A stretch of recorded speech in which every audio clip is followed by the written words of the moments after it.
know that there are hundreds of child influencers or children who are part of influencer families who sort of the family are essentially the brand that they share on social media. So what are the dangers potentially facing these children?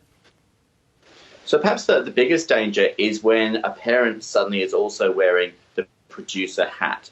And it's very difficult to balance the rights of the child and a child's best interests when you're both trying to promote them on social media, encourage them to have a larger following, encourage them to perhaps perform for the camera, but also look after their interests, their rights, and perhaps their future privacy. Now, it can be done, but often when a parent is juggling those two hats all of a sudden, and if they don't have any background in the industry, if they don't know that much about the media, for example, then it's very difficult for them to know all the things that they need to know. And because we don't have any rules or regulations really around when a child is considered to be making money at a certain level that needs regulation, basically there isn't regulation. What that means is that a child can suddenly be attracting hundreds, thousands, tens of thousands of dollars potentially, and a parent is often trying to navigate that anew. Firstly, how does a child become an influencer?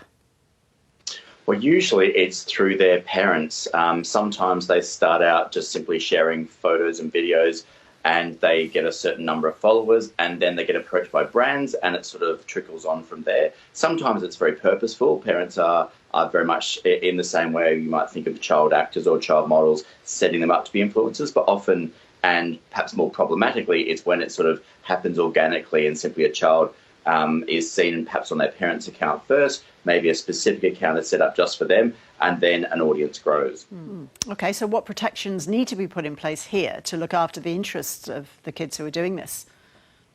Honestly, I think we need to really rethink the way that child labour laws work. We've got rules around, for example, child actors and child models. I think when a child is in a position of making money, when there is money changing hands for them to spruik products or for their parents to spruik products that they're wearing or something like that, then really we need to think of this as paid labour. And in those cases, we really need to extend the sort of rules that we've got to basically think about how much a child should be working and think of it as work. That the real trick here is sometimes it's thought of as, oh, it's play that's just making money. Well, it's not. It is work. And so we need rules around what sort of work, how many hours, where the money should go. Does the money go directly to the parent? Should it go into a trust fund?